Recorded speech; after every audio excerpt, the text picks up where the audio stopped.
Vamos dar continuidade então, pessoal. Agora nós vamos entrar numa parte um pouquinho teórica, né? Como se fosse a teoria para introduzir o conteúdo da nossa próxima aula. Que aí a gente vai entrar na prática mesmo com a questão de uma linguagem de programação. Então, primeiro a gente precisa ver o que é linguagem. Linguagem é qualquer meio sistemático utilizado para comunicar algo através de signos sonoros, gráficos, gestuais, etc. Não precisa nem ter conhecimento algum na área da programação para a gente conseguir entender, saber o que é a linguagem. Porque é uma matéria, um conteúdo, né, que a gente já vê desde lá da parte inicial escolar. Linguagem é isso, é a forma de comunicar, de trocar informações, de transmitir uma mensagem, seja através da fala, da escrita, através de gestos, de símbolos. Isso é linguagem. E a gente tem a linguagem de programação.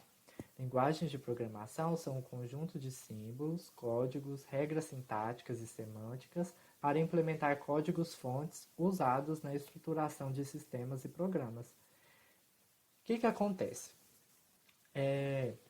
O computador, como eu descrevi lá no início da apostila, lá da aula 1, ele não tem capacidade de raciocinar, ele não tem capacidade de pensar e muito menos fala a mesma língua que a nossa. O computador não fala a nossa língua e nem na língua das linguagens de programação. O melhor de tudo é isso, que ele não fala nem utilizando a semântica, a escrita, as estruturas das linguagens de programação, o computador não entende. É preciso passar por um processo de tradução do código que a gente digita na linguagem de programação para uma linguagem que o computador consiga entender. Né?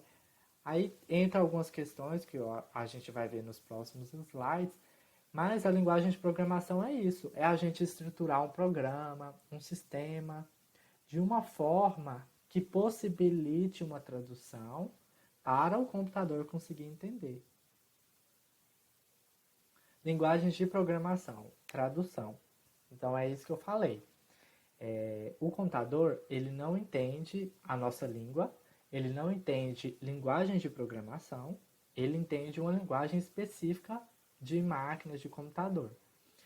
E o que acontece? Essa linguagem que o computador entende, ela é muito difícil. Ela é muito difícil para a gente conseguir programar, desenvolver sites, desenvolver programas com ela. Então, foi criando, ao longo da história, linguagens aumentando o nível. Então, criou um tipo de linguagem de baixo nível, e aí foram criando linguagens e aumentando o nível dessas linguagens. Ou seja, ela foi ficando mais fácil para a compreensão humana. Nós humanos conseguimos compreender mais fácil do que se ela fosse de baixo nível. Quanto mais baixo o nível da linguagem, mais difícil a compreensão humana. E existe um processo para que passe os códigos que a gente digita, que a gente cria em uma linguagem de programação para a linguagem que o computador consegue entender, porque ele precisa executar aquilo, processar aquilo para transformar naquele site que a gente vê quando a gente abre ou num programa. E são três principais formas, que é a compilação, a interpretação e a pseudocompilação. Nós vamos ver rapidamente, brevemente, um pouquinho sobre cada uma. Compilação. Então, a gente tem o código-fonte, né, que é considerado linguagem de alto nível, que é aquilo que eu falei para vocês. Quanto maior o nível da linguagem, mais fácil a compreensão humana. Quanto menor o nível da linguagem, mais difícil é para a gente, humano, conseguir compreender. Então, a gente tem o código-fonte. O que é esse código-fonte?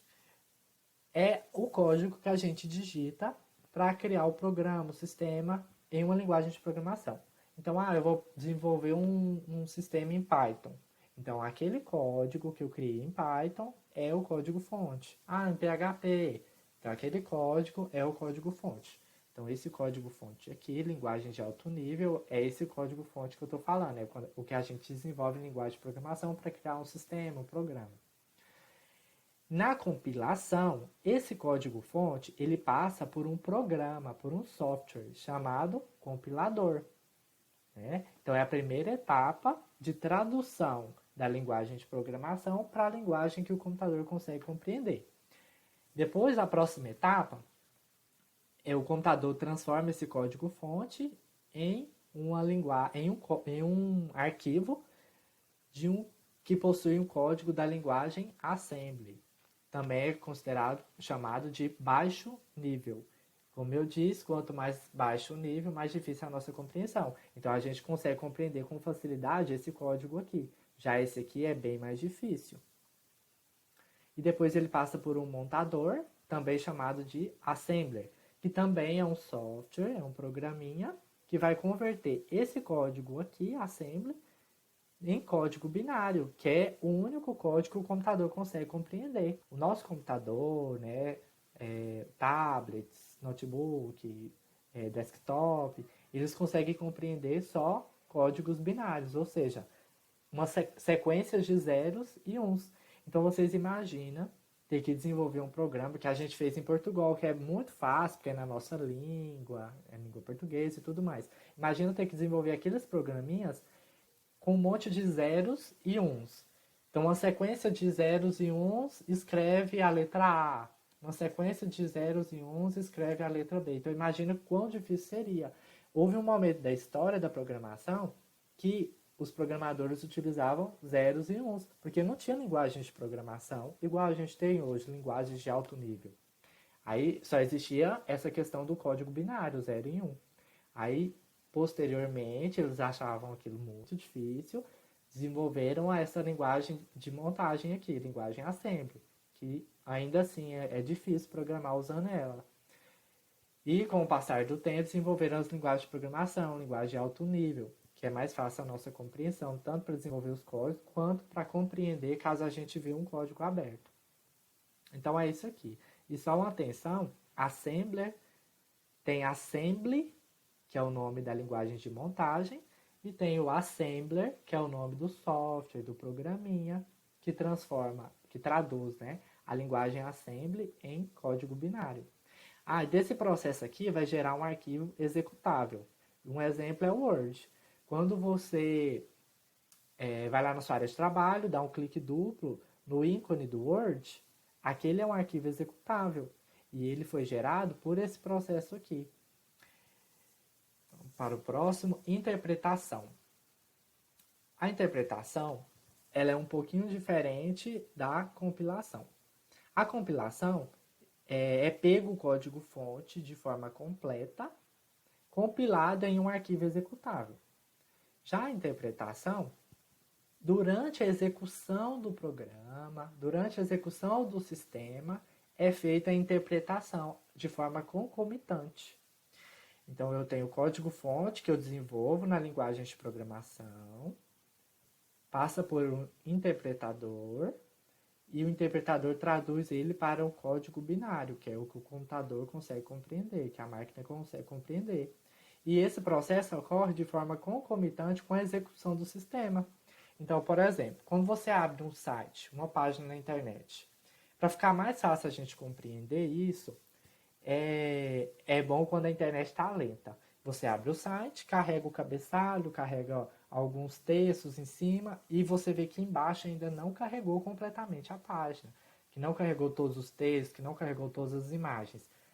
Com isso, a gente chega à conclusão de que durante a execução, ou seja, enquanto eu abro o site, enquanto ele está abrindo, ele está passando pelo processo de tradução ao mesmo tempo. Ele está carregando ainda, certo?